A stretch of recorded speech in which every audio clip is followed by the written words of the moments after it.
ఈ America, Iran యుద్ధం కొద్ది నెలలుగా కొనసాగుతున్నది. దీని ప్రభావం ఏందో మన అనుభవంలోకి వచ్చింది. రాబోయే రోజుల్లో ఎట్లా ఉండబోతున్నది? ఏ రంగాల్ని ప్రభావితం చేయబోతున్నది? అదే. సో, ఈ ప్రభావం చమురు మీద ఉంటుంది. మన దిగుమతులన్నీ చాలా వరకు ఈ స్ట్రెయిట్ ఆఫ్ హోర్మూజ్ నుంచి వస్తాయి. వరల్డ్‌లోనే 25% ఆయిల్ ఈ స్ట్రెయిట్ ఆఫ్ హోర్మూజ్ ద్వారా వస్తుంది. సో, అది ముయ్యడం వలన, ఈ యుద్ధం వలన 25% ఆయిల్ వరల్డ్‌లో తక్కువైపోయినట్టే. సో, ఆయిల్ ఒక ఇష్యూ. మన country third largest oil consumer వరల్డ్‌లో, అమెరికా, చైనా తర్వాత. సో, ఆయిల్ అనేది ఒక ప్రాబ్లం అవుతుంది. రెండోది ఫర్టిలైజర్స్ కూడా ఒక ప్రాబ్లం. చాలా వరకు ఫర్టిలైజర్స్లో వాడే హీలియం, అలాగే వేరే పదార్థాలు కూడా ఈ స్ట్రెయిట్ ఆఫ్ హోర్మూజ్ నుంచే భారతదేశానికి వస్తాయి. సో, ఇవి మేజర్ ఫ్యాక్టర్స్. బట్ వీటి ప్రభావం పూర్తి ఎకానమీ మీద కూడా ఉంటుంది. ఎందుకంటే కంట్రీలో అన్ని గూడ్స్ కూడా, లారీలు అన్నీ కూడా డీజిల్ మీద నడుస్తాయి. సో, ఈ ప్రభావాలు ప్రపంచవ్యాప్తంగా ఉండబోతున్నాయి. ఫర్టిలైజర్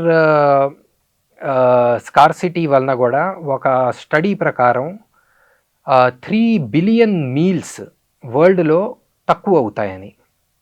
సో, దానివలన ఫుడ్ షార్టేజెస్ రావచ్చు, ఎకనామిక్ హార్డ్షిప్ వస్తుంది, రిసెషన్, డిప్రెషన్ ఫియర్ కూడా ఉంది. కొందరు ఎకానమిస్టులు వరల్డ్ డిప్రెషన్లోకి పోతుంది అంటున్నారు. అంటే మామూలు రిసెషన్ కాదు, ఇంకా పెద్ద డిప్రెషన్లోకే పోవచ్చు అనే వాదన కూడా వినిపిస్తోంది.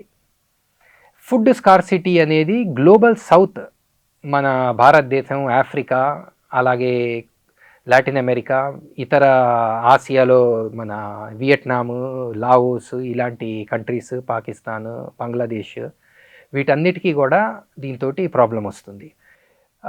ఫిబ్రవరిలో యుద్ధం మొదలుపెట్టారు. ఆ సమయంలో మనం చూస్తే చాలా దేశాల్లో 3 డే వీక్, 4 డే వీక్ పెట్టారు. స్కూల్స్కి హాలిడేస్ ఇచ్చారు ఆయిల్ కన్సంప్షన్ తగ్గించడానికి. సరే, ఆ టైంలో మన ప్రభుత్వం మనం రష్యా నుంచి ఆయిల్ కొనడం వలన మనకు అంత స్కార్సిటీ రాలేదు. కొంతవరకు ధరలు పెరిగాయి, బట్ అవి కూడా వరల్డ్లో పెరిగినంత పెరగలేదు. సో, ఈ రష్యా నుంచి ఆయిల్ కొనడం వలన కొంతవరకు మనకి బ్యాలెన్స్ అయింది సిచ్యువేషన్. అదర్వైజ్ మనం బంగ్లాదేశ్ చూసినా, వేరే దేశాలు చూసినా, అప్పుడు ఫిబ్రవరి నుంచే వాళ్ళు చాలా కష్టాల్లో ఉన్నారు. ఇప్పుడు ఒకటి చాలా కన్సర్నింగ్ సిచ్యువేషన్ ఏంటంటే, అమెరికాలో కొత్త బిల్లు తెస్తున్నారు రష్యన్ ఆయిల్ కొనే వాళ్ళ మీద 100% టారిఫ్స్ వేయాలని. సో, అది మనకి చాలా డేంజరస్. బిల్లు పాస్ అయితే కనుక ఆ బిల్లు పాస్ అవ్వచ్చని అంటున్నారు. 2 పార్టీలకి దాని మీద ఒక అండర్స్టాండింగ్ ఉంది. మరి అల్టిమేట్లీ టారిఫ్ ఏ లెవెల్లో ఉంటుందో చెప్పలేము. 100 ఉండకపోవచ్చు, తగ్గిస్తారు, అది ఇది ఏదో అంటున్నారు. కానీ ఎంత ఉన్నా సరే కానీ ట్యాక్స్ వేయడం అంటే అది అదనపు భారమే కదా. అదనపు భారమే. మన మీద ఎప్పుడు టారిఫ్స్ వేసినా మనం కొంచెం తగ్గించుకుందాం రష్యా నుంచి కొనడం. ఫిబ్రవరి, జనవరిలో ఆయిల్ ధరలు, రష్యా చాలా చౌకగా ఆయిల్ అమ్ముతున్నప్పటికీ కూడా మనం తగ్గించాం వాళ్ళ దగ్గర కొనడం. ఎందుకంటే అమెరికా ప్రెషర్ పెట్టింది, 50% టారిఫ్స్ వేసింది, దానివలన తగ్గించడం జరిగింది. సో, ఈ టారిఫ్స్ వలన ఆయిల్ రిఫైనర్స్కి ప్రాబ్లమ్స్ వస్తాయి. అండ్ భారతదేశం కూడా ఓపెన్గా చైనా లాగా అమెరికా తోటి కాన్ఫ్రంటేషన్ పెట్టుకోదలుచుకోలేదు. సో, దానివలన వాళ్ళు వేసే ఈ శాంక్షన్స్, టారిఫ్స్, వీటి ఇంపాక్ట్ ఉంటుంది. అదే ఇప్పుడు ఆయిల్ ధర ఎక్కువ ఉన్న 50% ఇండియా ఆయిల్ జూన్లో రష్యా నుంచి కొన్నారు. 2.6 మిలియన్ బ్యారెల్స్ అట పర్ డే. మనం మిగతా దేశాల దగ్గర నుంచి ఎంత తెస్తున్నాము అంటే సగం ఆల్మోస్ట్ రష్యా నుంచి తెచ్చుకున్నాం.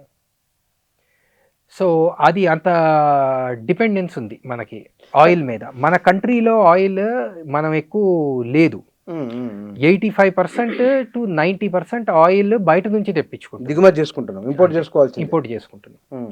So, oil crisis, economic crisis, fertiliser crisis. మూడోది ఏంటంటే ఈ ఏడాది మాన్సూన్స్ లేవు. ఎల్నినో ఎఫెక్ట్ ఉంది. ఎల్నీనో, సూపర్ ఎల్నీనో అట, మామూలు ఎల్నీనో కూడా కాదు. సో దీని వలన కూడా మనకి అగ్రికల్చర్ మీరు చూస్తూనే ఉన్నారు, తెలంగాణలో కూడా వానలు లేవు. అందరూ కంది పండించమని చెప్తున్నారు. బట్ మేము నిన్న కంది వేస్తే మా ఫాదర్ వాన పడట్లేదని ఆయన. సో వాన లేకపోవడం ఒక సమస్య. ఫర్టిలైజర్ అంటే ఈ ఇయర్ స్టాక్ ఉంది మనకి, మనం అడ్వాన్స్లో స్టాక్ తీసుకుంటాం కాబట్టి, బట్ ఫ్యూచర్లో అది కూడా ఒక ప్రాబ్లం అవుతుంది. సో ఇప్పుడు వీళ్ళు కొన్ని మూవ్స్ చేస్తున్నారు. ఈ కోల్ గ్యాసిఫికేషన్ ప్రోగ్రామ్ అనేది ఒకటి లాంచ్ చేశారు 35,000 crores తోటి. దాంట్లోంచి కొంచెం గ్యాస్, కొంచెం ఈ ఫర్టిలైజర్స్ వీటిని ఇండియాలోనే ఎక్కువ ప్రొడ్యూస్ చేసే ప్రయత్నం. ఇంకోటి ఇథెనాల్ ఒకటి కలుపుతున్నారు పెట్రోల్లో. సో ఇలాంటివి ఏవో కొన్ని మూవ్స్ చేస్తున్నారు. కానీ ఇక్కడ మనం ఒకప్పుడు రష్యా, చైనా భిన్న ధృవ ప్రపంచం ఉన్నది. ఇవాళ ఏకధ్రువ ప్రపంచం, మళ్ళీ చైనా, అమెరికా 2 ధృవాల ప్రపంచం వైపు వెళ్తున్నదని అనిపిస్తున్నదా? అవును, అలాంటి సంకేతాలు ఉన్నాయి. ఒకప్పుడు Soviet union, Russia and America ఉండేవి, కోల్డ్ వార్. ఇప్పుడు ఈ పరిస్థితికి ఆ పరిస్థితికి కొన్ని తేడాలు ఉన్నాయి.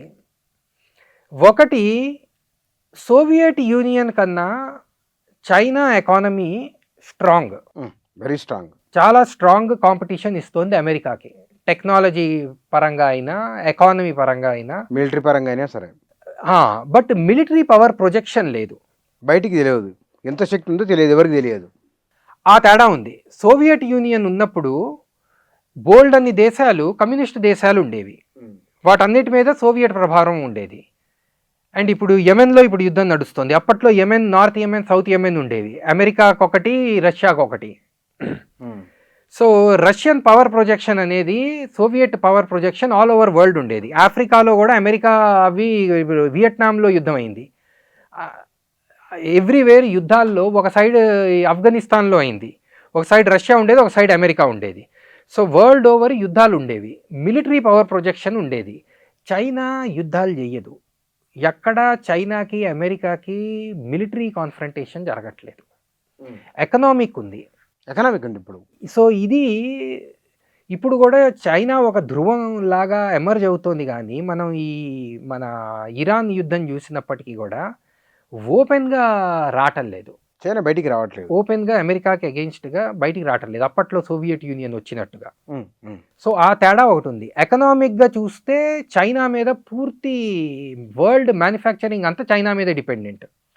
మన ఇండియా అయినా, అమెరికా అయినా, యూరప్ అయినా, మ్యానుఫ్యాక్చరింగ్ అనేది, చైనా అనేది మ్యానుఫ్యాక్చరింగ్ సెంటర్ అయింది.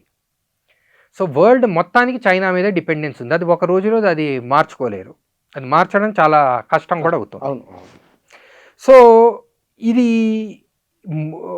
అయితే ఫండమెంటలీ మనం ఏం చూస్తున్నామంటే, సోవియట్ యూనియన్, మీరు అన్నట్టుగా సోవియట్ యూనియన్ కొలాప్స్ అయ్యాక ఏకధ్రువ ప్రపంచం అనేది అయింది. యూనిపోలారిటీ అంటాను దాన్ని. యూనిపోలారిటీ క్రైసిస్లో ఉంది అమెరికాకి. అమెరికా ఎక్కడైనా యుద్ధాలు చేసింది, ఎన్నో యుద్ధాలు చేసింది.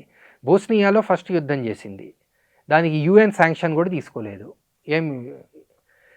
ఇప్పుడు ఇరాన్ మీద చేస్తే దీనికి యుఎన్ శాంక్షన్ లేదు, అమెరికన్ కాంగ్రెస్ నుంచి కూడా అప్రూవల్ లేదు, అయినా యుద్ధం జరుగుతుంది, అంటే అయినా యుద్ధం చేస్తున్నారు. సో ఇవన్నీ కూడా కొన్ని యూనిపోలార్ లక్షణాలు. ఎన్నో యుద్ధాలు అమెరికా చేసింది, మిడిల్ ఈస్ట్ మొత్తంలో యుద్ధాలు చేసింది, వార్ ఆన్ టెర్రర్ కింద ఆఫ్ఘనిస్తాన్ మీద కూడా జరిగింది. సో ఇదంతా కూడా ఏకధ్రువ ప్రపంచం యొక్క లక్షణాలు. అమెరికా అనేది సూపర్ పవర్గా, హెజిమోనిక్ సూపర్ పవర్గా దాని ఇంట్రెస్ట్ని కాపాడుకోవడానికి ఆ యుద్ధాలు చేసింది. ఇప్పుడు చైనా వలన దానికి ఒక థ్రెట్ వస్తోంది అని గమనించి చాలామంది ఏం చెప్తున్నారంటే, చైనాని కంటైన్ చేయడం కోసం ఈ యుద్ధాలు చేస్తోందని. చైనాకి వెనెజువేలా నుంచి, రష్యా నుంచి, ఇరాన్ నుంచి చైనా ఆయిల్ కొనేది. సో వెనెజువేలాలో వాళ్ళ ప్రెసిడెంట్ని కిడ్నాప్ చేసి, తర్వాత ప్రెషర్ పెట్టి వెనెజువేలన్ ఆయిల్ చైనాకి పోకుండా చేశారు. అదే ప్రయత్నం, అదే మాదిరిగా అంత సులువుగా ఇరాన్ మీద కూడా చెయ్యొచ్చు అనుకొని ఉంటాడు ట్రంప్. బట్ అది అట్లా అవ్వలేదు, దానికి భిన్నంగా జరిగింది. దానికి భిన్నంగా జరిగింది. ఇప్పుడు వెనక్కి పీక్కోలేక ముందుకి పోలేక చాలా కన్ఫ్యూజన్లో ఉన్నారు. సో ఆ కన్ఫ్యూజన్ అవన్నీ కూడా మనకి కనిపిస్తున్నాయి. బట్ ఇందులో ఎక్కడైనా మనం చూస్తే ఈ ప్రపంచానికి నష్టం జరిగినా, పేద దేశాలకు నష్టం జరిగినా, మాకు అమెరికాకి తక్కువ నష్టం జరిగితే చైనాకి కొంచెం ఎక్కువ నష్టం జరిగేటట్టుంటే చేద్దాము అనే ఆలోచన ఏమన్నా ఉందా అని అనిపిస్తోంది.